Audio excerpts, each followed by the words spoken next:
오늘 우리에게 주신 말씀은 에베소서 6장 1절부터 4절까지의 말씀입니다.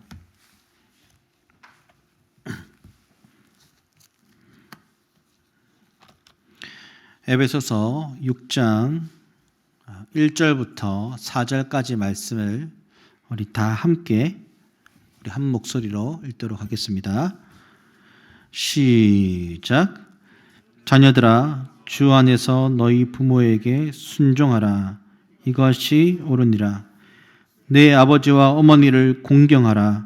이것은 약속이 있는 첫 계명이니 이로써 내가 잘되고 땅에서 장수하리라. 또 아비들아, 너희 자녀를 노엽게 하지 말고 오직 주의 교훈과 훈계로 양육하라. 아멘. 오늘 이제 가정의 주일을 맞아 그리스도인의 가정이라는 제목으로 목사님 말씀 증거해 주시겠습니다.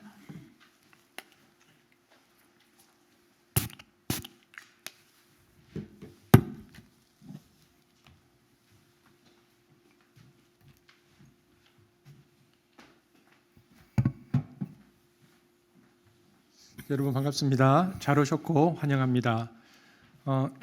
우리 예배 처음에 시작할 때도 그랬는데 우리 다시 한번 옆에 있는 분들 인사 한번 하시죠. 인사도 하시고 또 영상으로 예배를 드리고 계시는 우리 성도들 환영합니다. 저희 교회는 보통 이제 교회에서 5월이 되면은 어린이 주일, 어버이 주일 이렇게 스승의 주일 이렇게 시키는데 저희 교회는 이제 어린이 주일과 어버이 주일을 합쳐서 이렇게 가정의 주일로 오늘 지키고요. 또 다음 주에는 스승의 주일로 그렇게 지키려고 합니다. 특별히 이제 5월 달에 우리가 집중적으로 가족들을 생각해 볼 수 있는 좋은 기회인데 오늘도 말씀으로 또 우리 가정들을 한번 돌아볼 수 있는 시간이었으면 좋겠습니다. 제가 기도하고 말씀 전하겠습니다. 사랑해 주님 감사합니다. 저희들이 주의 말씀 앞에 오늘도 섰습니다. 하나님께서 이 땅 가운데 또 하나님께서 직접 만드신 가정과 교회 앞에 우리가 어떠한 교훈을 받아야 할지 또 이 시간 생각하기를 원합니다. 어디에서 어떻게 예배를 드리든 간에 하나님께서 동일한 은혜로 함께 하시고 또 말씀으로 가정 교훈을 받아 우리가 이 땅 가운데 하나님께서 원하시는 또 가정의 원리들을 살아갈 수 있도록 예배 가운데 인도하여 주옵소서. 예수님 이름으로 기도합니다. 아멘.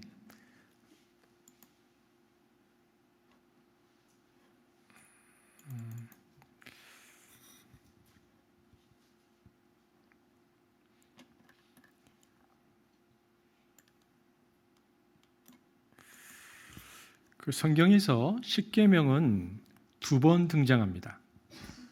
출애굽기 20장 그리고 신명기 5장입니다.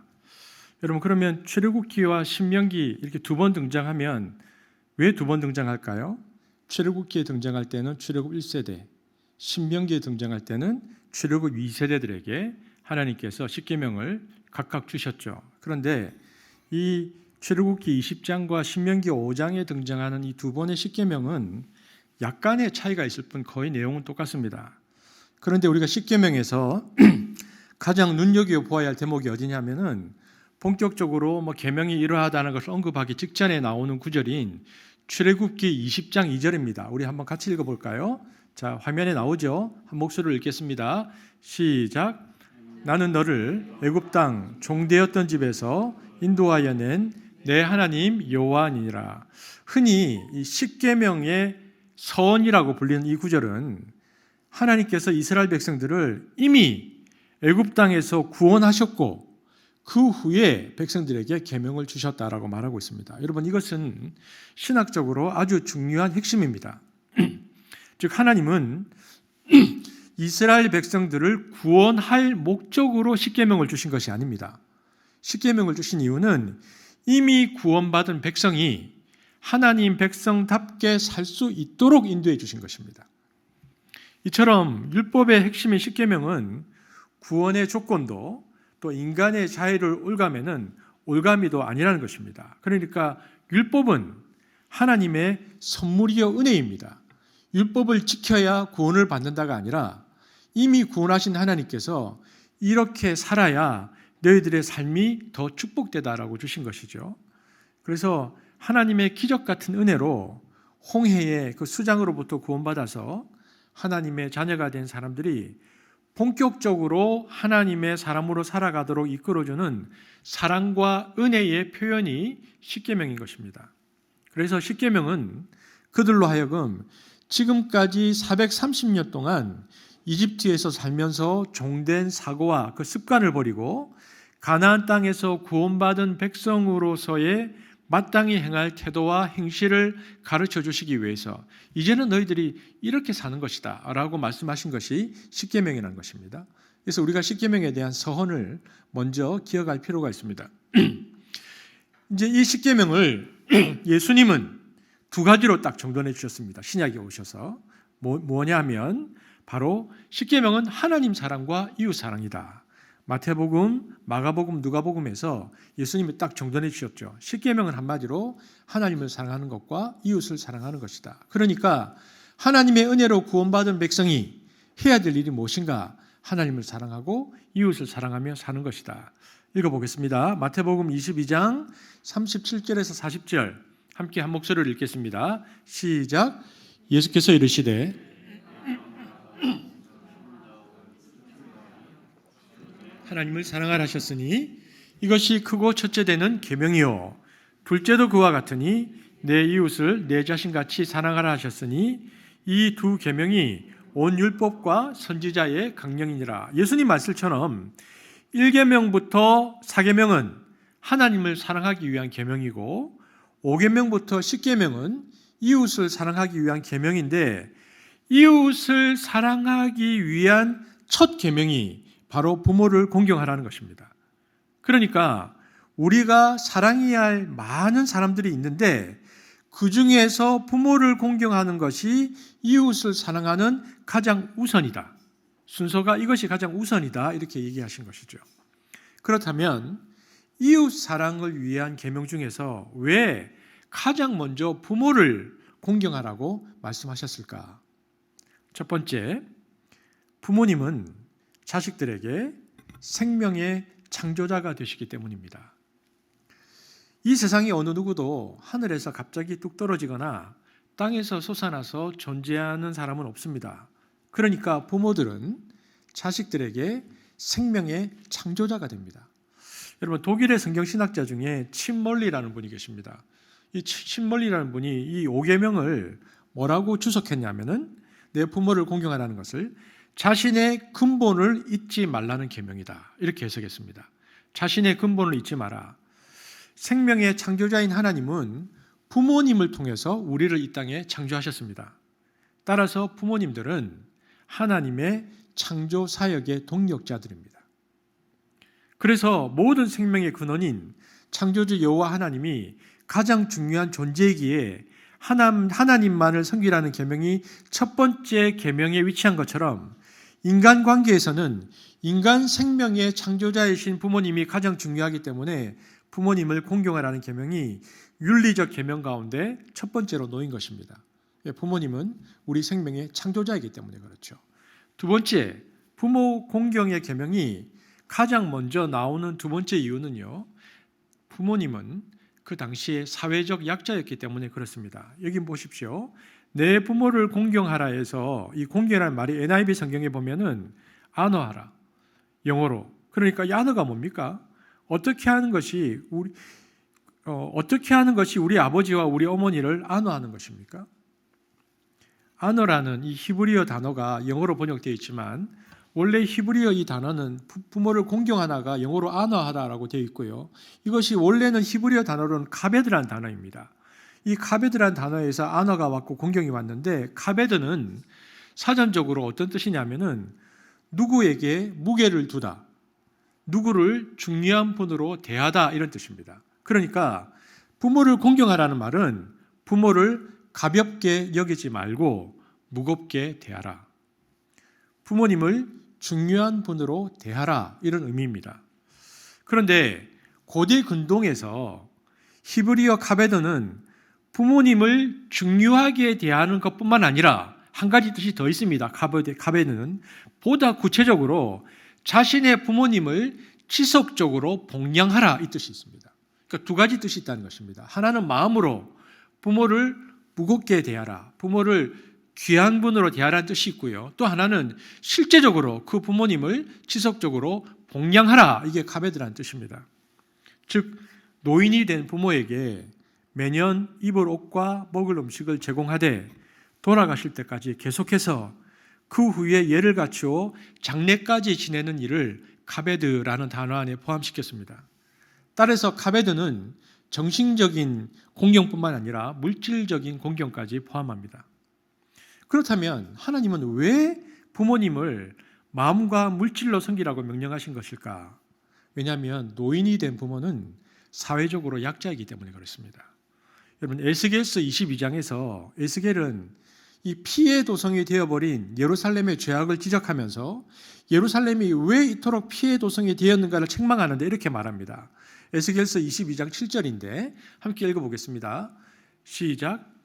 그들이 내 가운데에서 부모를 없이 여겼으며 내 가운데에서 나그네를 학대하였으며 내 가운데에서 고아와 과부를 해하였도다. 여기서 보면 부모는 나그네, 고아, 과부처럼 취급됩니다. 똑같이 취급됩니다. 에스겔 당시의 사회가, 고대 이스라엘 당시 나그네와 고아와 과부는 누군가의 도움이 없이는 생존이 어려운 사회적 약자에 속했는데 이들은 고대 이스라엘의 3대 빈민층을 대표했습니다. 그래서 하나님은 기회가 있을 때마다 나그네와 고아와 과부를 돌보라고 권면하신 것이죠. 신명기 14장 29절이 그 말씀입니다. 시작. 너희 중에 분깃이나 객과 및 고아와 과부들이 와서 먹고 배부르게 하라. 그리하면 내 하나님 여호와께서 내 손으로 하는 범사에 내게 복을 주시리라. 이처럼 에스겔은 부모를 고아와 과부와 동일하게, 나그네와 동일하게 사회적 약자에 포함시켰습니다. 왜냐하면 노인이 된 부모는 경제적 능력을 상실했기 때문입니다. 고대 사회에서 노인들은 대부분 자신의 그 노후를 자식에게 의존할 수밖에 없습니다. 따라서 부모를 공경하라는 것은 자신들의 경제력을 상실한 노부모를 마음으로 돌볼 뿐 아니라 물질적으로 돌보는 것으로 나타나야 한다. 그 카베드라는 단어를 10계명 안에 넣은 것이죠. 우리가 알아야 할 것이 있습니다.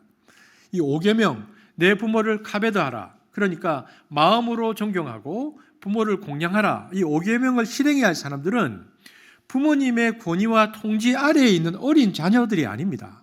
어린 자녀들에게 내 부모를 공경하라고 말한 것이 아니고 이 계명을 듣는 대상은 이미 언급됐듯이 더 이상 부모의 통제를 받지 않을 뿐만 아니라 어쩌면 모든 면에서 부모를 능가하는 성년이 된 자녀들에게 준 계명입니다.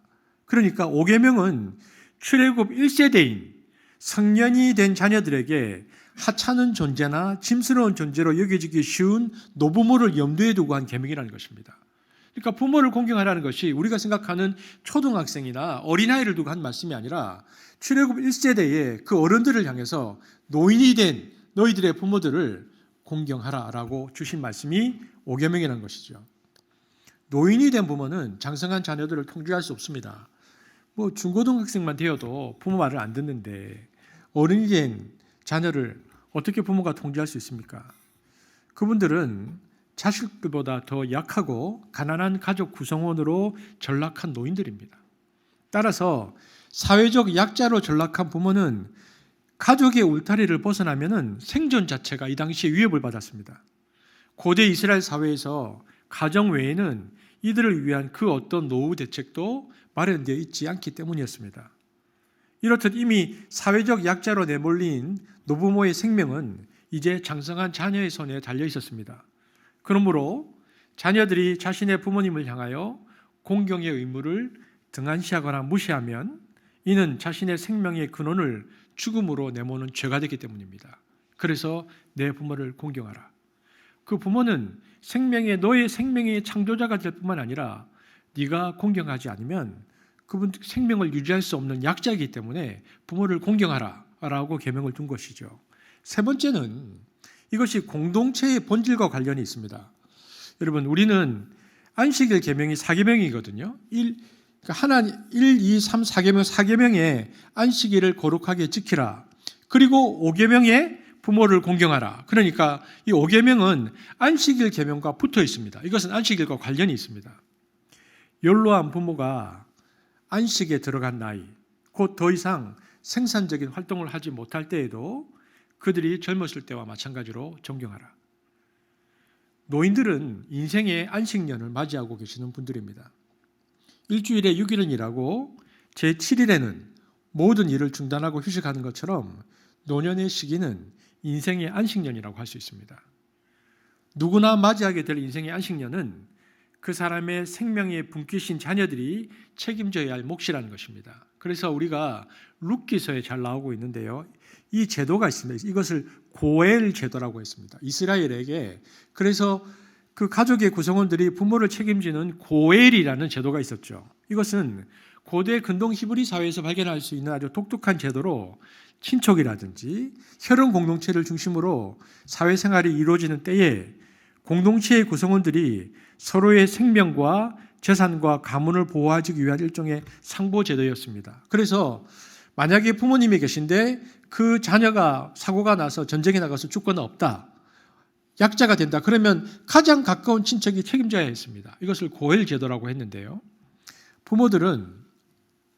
노인들은 쓸모있기 때문이 아니라 유용성의 관점에서가 아니라 그저 계심만으로, 그분들이 계셔주는 것만으로 소중한 것이다. 여러분, 우리 부모님들은요, 우리가 얼마나 이 세상에서 과속하며 사는지를 우리에게 보여주는 계기판이고요. 그리고 때로는 우리가 우리의 성정을 잃지 못하거나 우리가 한 곳으로 쏠려서 우리가 우리의 가정을 난장판으로 만들지 못하게 하는 파수꾼입니다. 그분들이 계시기 때문에 우리가 가정의 울타리를 지켜내고 인생의 속도를 조절하는 것이죠. 성전의 가장 깊숙한 곳에 지성소가 있듯이 교회의 가장 깊숙한 곳에, 그래서 이렇게 어른들이 자리 잡고 집안 가장 깊은 곳에 어른들이 계실 수 있도록 배려할 줄 아는 공동체라야 깊은 삶을 살 수 있다는 것입니다. 그래서 오늘 계명에 보면 공동체의 본질과 관련이 있는데 이 어른들을 공경하는 그 공동체가 공동체다운 삶을 살 수 있기 때문에, 그래서 내 부모를 공경하라는 계명이 거기에 들어있는 것이죠. 생명의 창조자이기 때문에, 그리고 사회적 약자이기 때문에, 그리고 공동체의 본질이 부모에게 있기 때문에 그것을 지켜야 한다. 그것이 5계명 앞에 있는 것입니다. 그렇다면 어떻게 공경해야 하는 것일까? 제가 카베드라는 단어가 부모를 공경하라는 것이 부모를 가볍게 여기지 말고 무겁게 대하라, 부모님을 중요하게 대하라 라는 의미로 쓰였다고 말씀드렸는데요. 여러분, 우리가 사람을 가볍게 대하면 어떻게 사람을 대하죠? 구체적으로 우리가 사람을 가볍게 대하면, 여러분, 사람을 가볍게 볼 때는 그 사람이 하는 말을 귀담아 듣지 않습니다.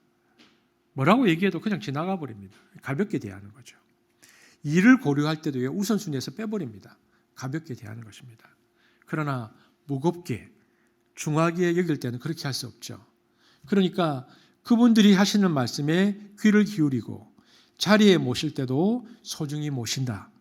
내 아버지와 어머니를 공경하라는 말은 이런 뜻입니다. 그러니까 그분들이 하시는 말씀을 듣고 순종하고 그분들을 다른 어떤 사람들보다도 귀하게 생각하고 소중하게 모셔야 한다는 것입니다.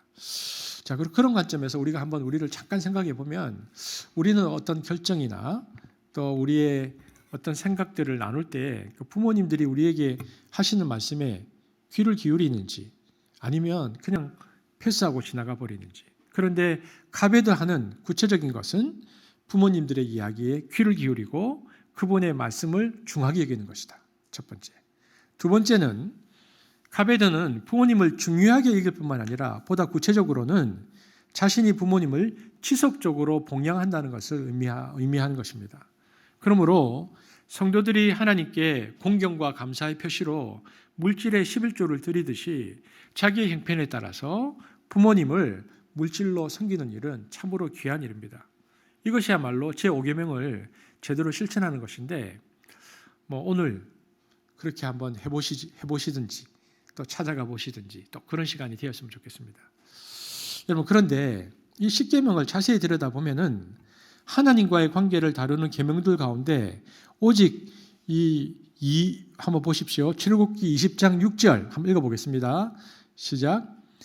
나를 사랑하고 내 계명을 지키는 자에게는 천대까지 은혜를 베푸니라는 약속이 되어 있죠. 주목할 점은 인간과의 관계를 다루는 계명들 가운데서도, 그러니까 하나님과의 관계를 다루는 계명 가운데서 오직 이 계명만 약속이 되어 있어요. 나를 사랑하고 계명을 지키는 자에는 천대까지 은혜를 베푼다 그랬는데, 주목할 점은 인간과의 관계를 다루는 그 계명에서도 오직 5계명만이 유일하게 2계명처럼 약속이 붙어 있습니다.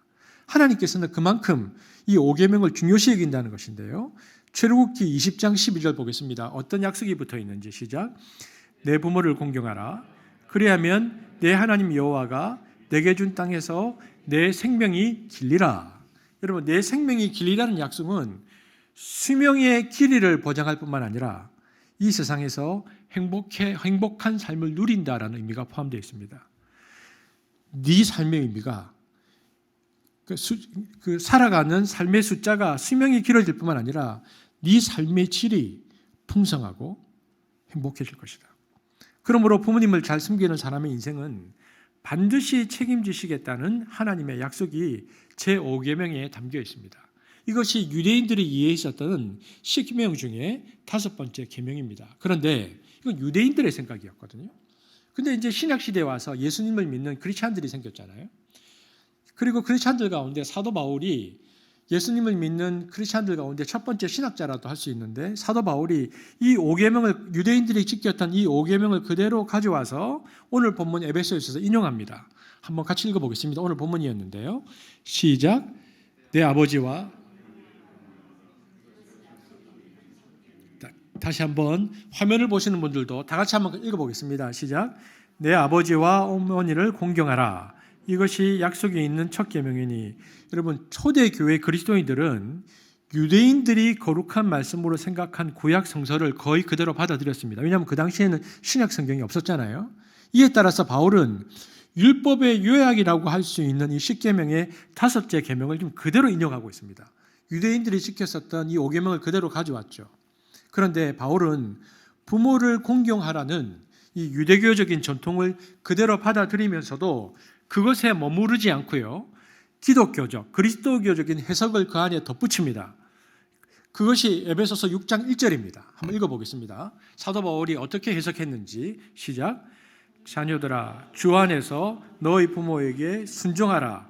이것이 옳으니라. 2가지 단어가 붙었습니다. 공경에. 먼저는 주 안에서, 엔퀴리오, 주 안에서라는 것을 붙였습니다. 사도 바울이. 그리고 또 하나는 뭡니까? 부모에게 순종하라. 주 안에서 순종하라. 2가지.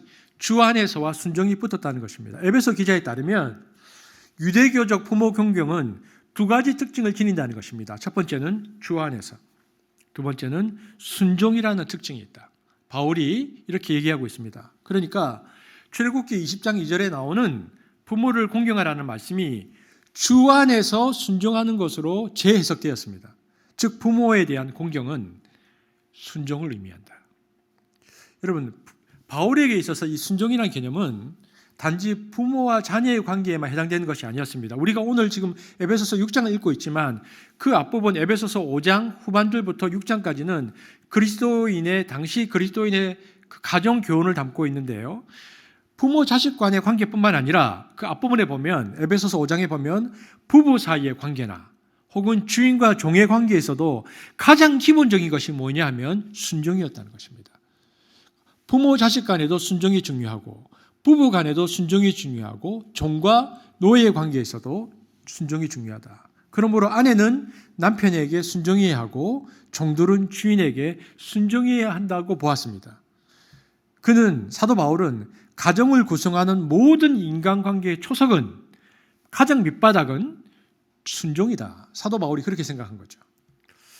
그렇다면 하나님은 순종을 왜 부모 공경을 통하여 실현시키고 훈련시키실까요? 부모라고 해서 성자는 아니잖아요. 부모 역시 자식의 누리와 똑같이 부족하고 허물 많은 인간일 텐데, 어쩌면 그들은 우리보다 훨씬 더 많은 결점을 가지고 있을 텐데도 왜 하나님은 그 부모에게 순종하라고 우리에게 말씀하셨을까요? 그래서 그런 우리보다 어떤 의미에서는, 정말 객관적으로 보면 어떤 의미에서는 우리보다 훨씬 더 결점을 많이 가진 그들로 인하여 오히려 더 큰 상처를 자녀인 우리가 받을 수도 있을 텐데 그것을 아시는 하나님께서 그럼에도 불구하고 왜 우리에게 사도 바울을 통해서 이 5계명을 재해석하게 하셔서 부모에게 순종을 요구하실까? 여러분, 사도 바울은 고린도후서 1장 19절에서 20절에서 이렇게 얘기했습니다. 세 번역인데요. 사도 바울은 고린도후서에서 이렇게 얘기합니다. 읽겠습니다. 시작. 나와 실로아노와 디모데가 여러분에게 선포한 하나님의 아들 예수 그리스도께서는 예도 되셨다가 동시에 아니오도 되신 분이 아니었습니다. 그리스도 안에는 예만 있을 뿐입니다. 하나님의 모든 약속은 그리스도 안에서 예가 됩니다. 지금 사도 바울이 뭐라고 얘기하고 있습니까? 하나님과 예수님의 관계를 설명하는데 하나님과 예수님의 관계는 예수님께서 하나님께 일방적으로 예하는 관계였다. 이 구절은 무엇을 얘기하는가? 믿음은 순종이요, 순종이란 예스다. 사도 바울이 지금 이렇게 말하고 있는 것입니다. 믿음이란 순종이고 순종이란 예스하는 것이다. 무엇이 경건이 훈련이고 무엇이 신앙 훈련인가? 예스하는 훈련이다. 어떤 경우에도 예스하는 것이 참된 신앙이다. 그러니까 따라서 눈에 보이지 않는 하나님께 어떤 경우라도 우리가 예스하기 위해서는 눈에 보이는 사람들 중에서 누군가에게 무조건 예하는 훈련을 거듭해야 하는데 가장 거부감이 적고 하나님의 축복이 확실히 약속되어 있고 그 대상으로 하나님께서 우리 곁에 두신 존재가 바로 부모이니까 그 부모를 향해서 끊임없이 예스하는 훈련을 통해서 보이지 않는 하나님께 예스하는 훈련을 해봐라. 에베소서 6장 3절에 보면 이로써 내가 잘되고 땅에서 장수하리라. 그리고 이렇게 하면 내가 너에게 이 축복도 주겠다라고 말씀하신 것이죠. 때로 부모가 우리에게 나에게 무리한 걸 요구할 수 있습니다. 그리고 내 생각과 전혀 다른 것을 그분께서 바랄 수 있습니다. 부모님이. 그러나 그때에도 우리가 예스할 수 있어야 한다. 왜냐하면 하나님께서는 그와 같은 우리 부모를 통해서 우리 자신을 훈련시키고 계시기 때문입니다. 왜냐하면 믿음이라는 것은 여러분 신앙이라는 것은 객관적으로 보았을 때는 때론 부당한 요구에 대한 순종보다도 훨씬 더 어려울 수 있습니다. 말도 안 되는 것. 예를 들어서 하나님이 아브라함에게 내 아들을 바치라. 말이 안 되잖아요. 바다를 건너가라. 말이 안 되잖아요. 지금 당장 내가 먹고 살 게 없는데 11조를 드려라. 말이 안 되는 거잖아요. 그러니까 우리가 신앙생활을 하고 이 일상을 살아보다 보면 객관적으로 볼 때는 정말 말이 안 되는 것들을 하나님께서 요구하신다고 느낄 때가 많거든요. 이게 믿음인데. 그래서 믿음이라는 것은 객관적으로 보았을 때 부당한 요구에 대한 순종보다 훨씬 더 어려울 수도 있기 때문에 그래서 그것에 순종하기 위해서 먼저 우리가 전제해야 할 것은 부모에게 끊임없이 순종하는 훈련을 먼저 해봐라. 이렇게 바울이 말하고 있는 것입니다. 여러분 그래서 여러분 홈스쿨 가정이 아이들에게 가장 중점을 두는 게 성품이거든요. 학교를 보내지 않고 뭘 할까요? 성품인데 가장 소중하고 중요하게 여기는 가치가 홈스쿨에서는 순종입니다. 홈스쿨 가정에 있어서는 아이들에게 순종을 가르치죠. 이 순종이라는 가치를 가르치기 위해서는요. 때로 홈스쿨 가정에서는 매를 드는 것도 받아들입니다. 홈스쿨 가정들은. 잠언서 23장 13절 한번 읽어보겠습니다. 시작. 아이 꾸짖는 것을 삼가지 말아라. 매질을 한다고 해서 죽지는 않는다. 우리는 지금 이런 걸 들으면 아동폭력 이런 것을 생각하는데요.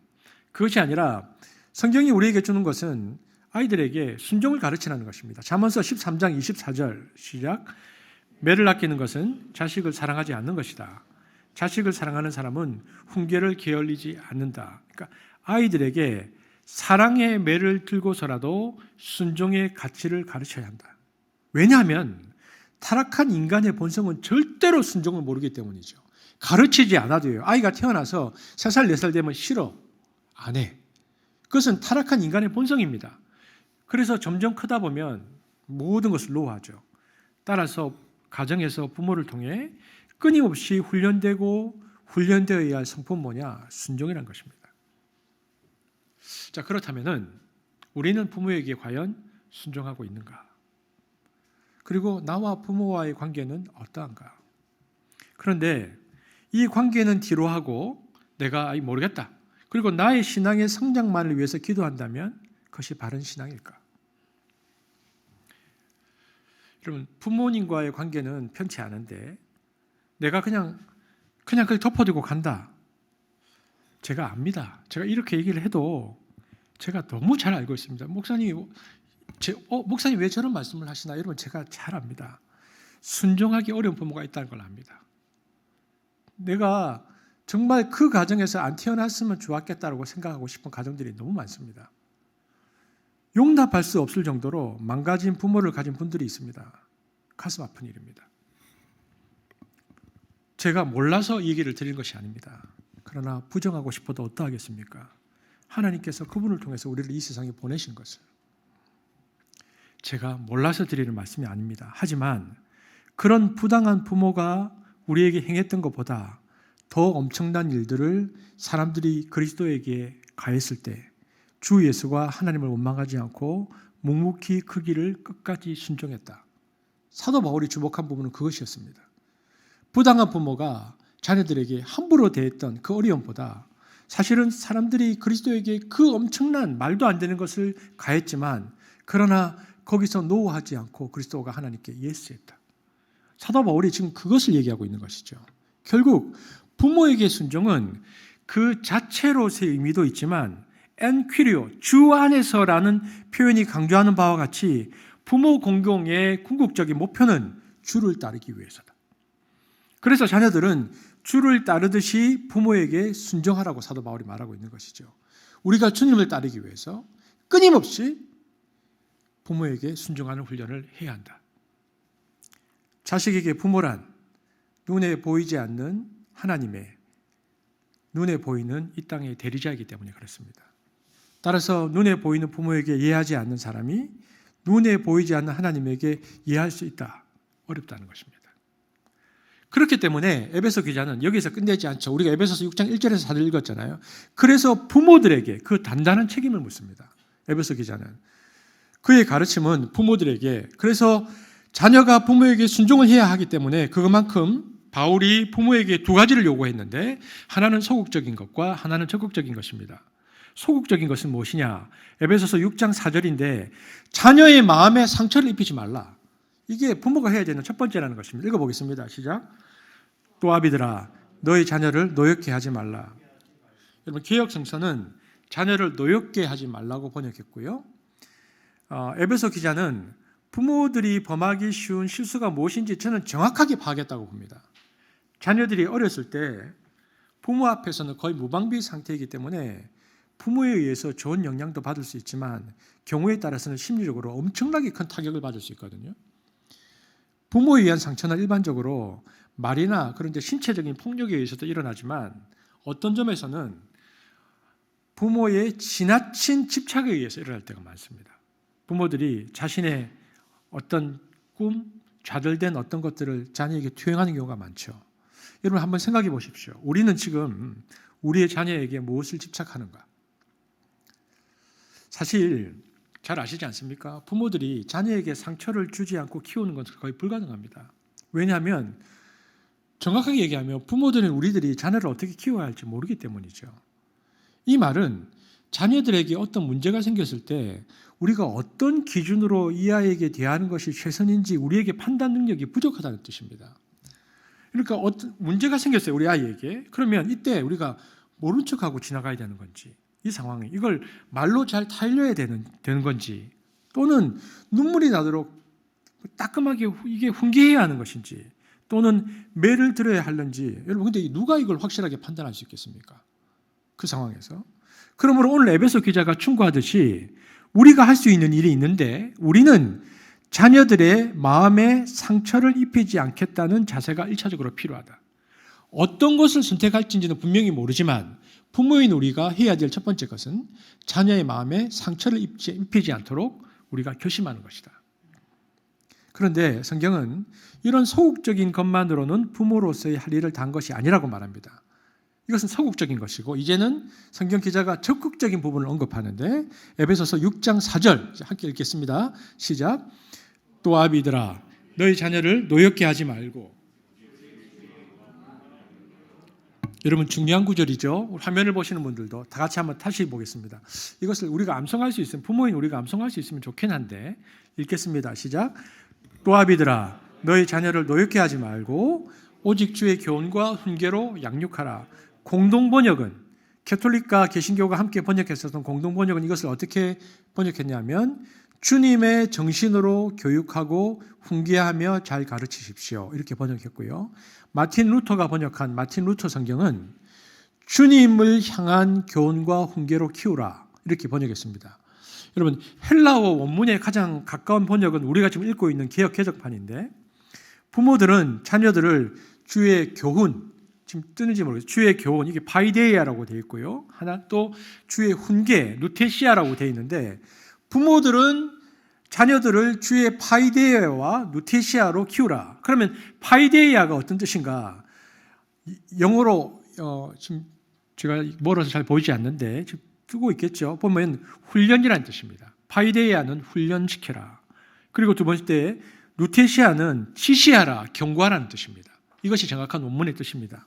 그래서 어떤 학자들은 이 전자, 훈련하라는 것은 매를 드는 교육이고 후자는 말로 하는 교육이라 구분하지만 여기서의 핵심은 뭐냐면 사도 바울이 말하려고 하는 핵심은 주가 있습니다. 그러니까 주의 가르침으로 자녀를 키우라.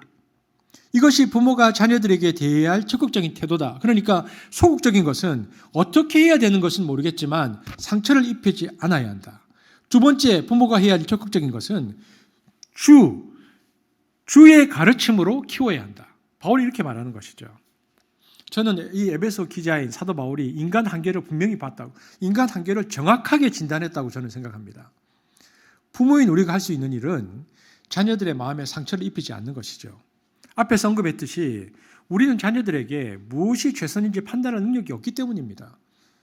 그러면 그렇다고 해서 그리스도인 부모들이 이렇게 소극적인 데만 머물러 있을 수 있는 것인가? 우리의 적극성은 어디에 있는가? 오직 주님 안에서만 가능하다. 이렇게 바울이 얘기하고 있습니다. 우리는 주님의 가르침에 근거해서만 자녀들에게 적극적으로 다가갈 수 있다는 것입니다. 이 말은 우리가 자녀들을 가르치려고 생각하기 전에 먼저 주님의 교훈과 훈계가 무엇인지 아는 게 중요하다는 뜻입니다. 문제는 뭘까요? 부모인 우리가 주님의 교훈과 훈계를 모른다는 데 있다는 것입니다. 교회는 다니는데, 직분은 집사인데, 직분은 목사인데, 모든 상황과 판단은 자신의 경험과 자신의 생각으로 가르친다는 것입니다. 주의 교훈과 훈계를 모르기 때문에 결정적인 순간에 분명히 나는 집사고 목사인데, 그런데 결정적인 순간에는 자신의 생각과 자신의 경험에 의해서 아이들을 가르친다는 거 있죠. 오늘 읽었던 이 그리스도인의 가정, 사도 바울이 말하고 있는 에베소서 5장, 6장까지 이 그리스도인의 가정의 정체성은 그래서 매우 혼란한 상태에 빠져 있습니다. 어떤 그리스도인 가정은 명분으로만 그리스도인들이었지 실제로는 완전히 세속적인 가치관에 의해서 살아갑니다. 여러분, 제가 여러분에게 시간을 지금 드릴 겁니다. 한 30초 정도. 여러분은 지금 필기를 하고 계신 분은 써도 되고 아닌 분들은 머리에 생각하셔도 됩니다. 여러분 자기만 생각하면 됩니다. 여러분은 여러분의 인생에 있어서 무엇이 가장 중요하다고 생각하십니까? 세 가지만 떠올려 보십시오. 딱 정말 솔직하게, 다른 사람이 말할 거 아니니까 나는 내 인생에 있어서 정말 무엇이 가장 소중한가? 세 가지. 나에게 있어서 정말 소중한 것은 무엇인가?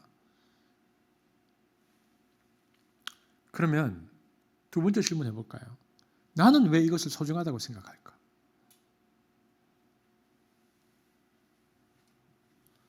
그런데 진짜 두려운 질문은 세 번째입니다.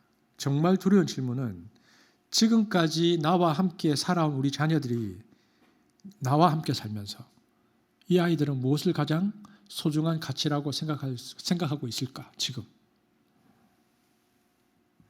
이미 우리 아이들은 스스로 다 정돈해지지 못했다 할지라도 이미 의식과 무의식에서 이것이 나의 인생에 있어서 가장 중요한 기준이라는 것을 우리 자녀들이 가지고 있습니다. 이것을 삶의 원칙이라고 부르거든요. 삶의 원칙이라는 건 뭐냐면 삶 속에서 나도 모르게 보편화된 의지입니다. 나도 모르는 사이에 형성된 보편화된 의지. 즉 내가 새로운 사람을 만나거나 새로운 환경에 접하거나 새로운 사건을 만날 때마다 항상 던지는 질문의 내용과 기뻐하고 아파하는 내용이 내 삶의 원칙입니다. 항상 어떤 문제가 닥치고 어떤 사건이 있으면 나는 항상 어떤 질문을 던지고 그것에 맞으면 기뻐하고 그것이 안 되면 슬퍼하는데 그것이 이미 나의 의식과 무의식에 자리 잡은 내 삶의 원칙인 것이죠. 그래서 여러분, 나는 어떤 질문을 가장 많이 하는 편인가? 그것이 바로 나에게 무엇이 가장 중요한 것인가를 가르쳐주고 있습니다. 예를 들어서 이런 겁니다. 삶의 원칙이 쾌락에 있으면 뭘 결정할 때 뭐가 제일 재밌을까 생각합니다. 본능적으로. 야, 뭐가 제일 재밌지? 권력에 있다면 어느 것이 나의 체면과 위신을 세워줄까? 이걸 생각합니다. 돈이라면 누가 더 부자이지? 어떻게 해야 실제적으로 나한테 이익이 되지? 이걸 본능적으로 떠올립니다. 여러분, 누구나 삶의 원칙이 있습니다.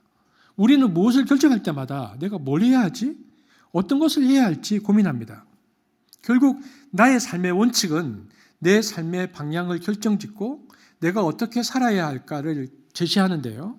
그런데 그러한 의식과 무의식에서 나도 모르게 보편화된 이 삶의 의지를 우리 자녀들은 누구를 통해서 습득하는가? 바로 부모인 우리들입니다. 이 아이들이 우리들에 의해서 자기들 모르는 사이에 어떤 가치관을 가지고 있습니다. 이것이 두려운 것이죠.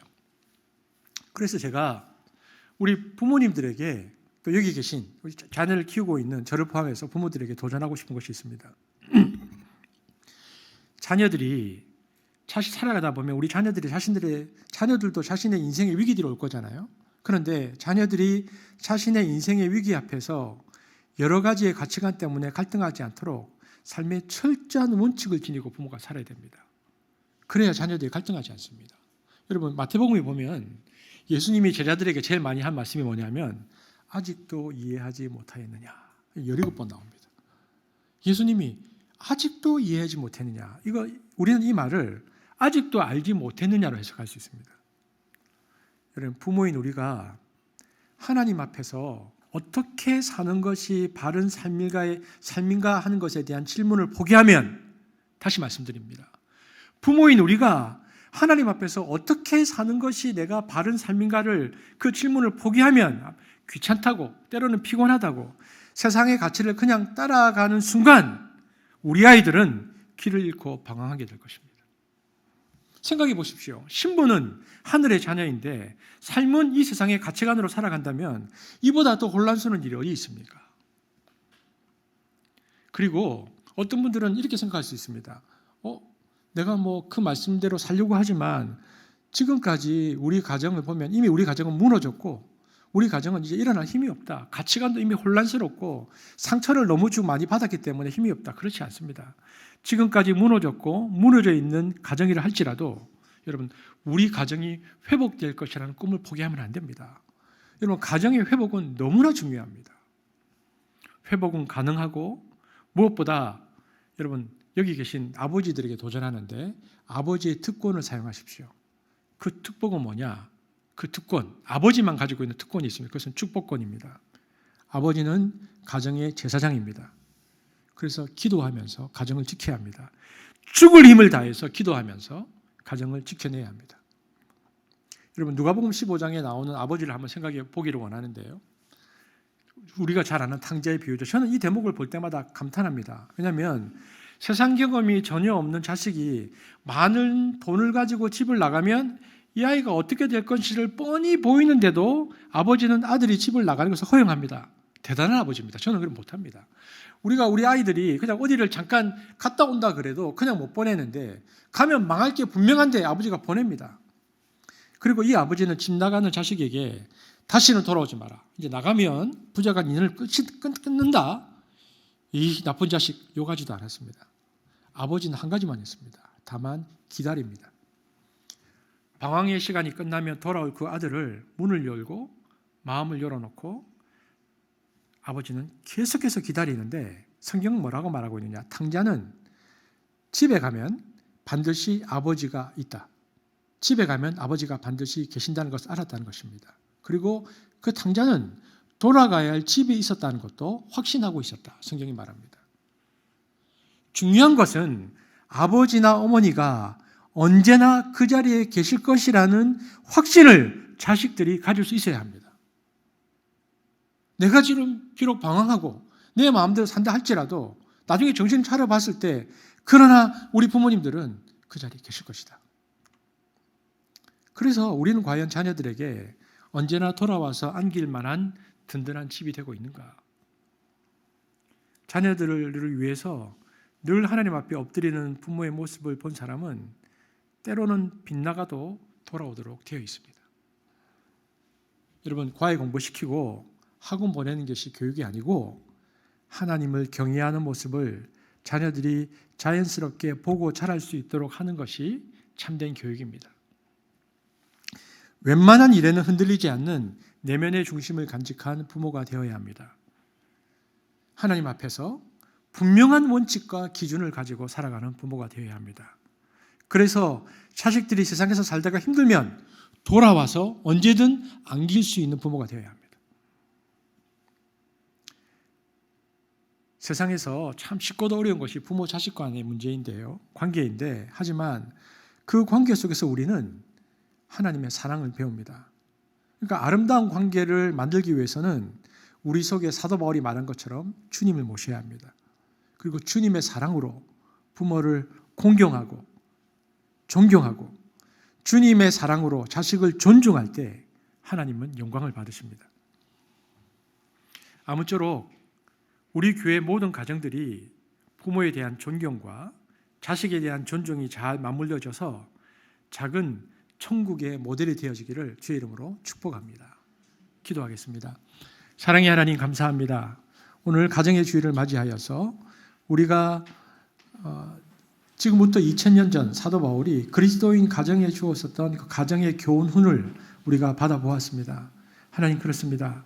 우리가 부모를 공경하고 자녀들을 존중하는 것, 이것이 하나님께서 영광 받으시는 것이다. 사도 바울은 해석하고 주석했는데 우리가 부모를 공경하게 하시고 자식을 존중하게 하시며 무엇보다 부모인 우리가 그 자식들이 이 세상 가운데 삶의 분명한 원칙을 가지고 살아갈 수 있도록 말씀 앞에 일관된 모습을 가지고 살아가는 부모가 될 수 있도록 우리를 축복하여 주옵소서.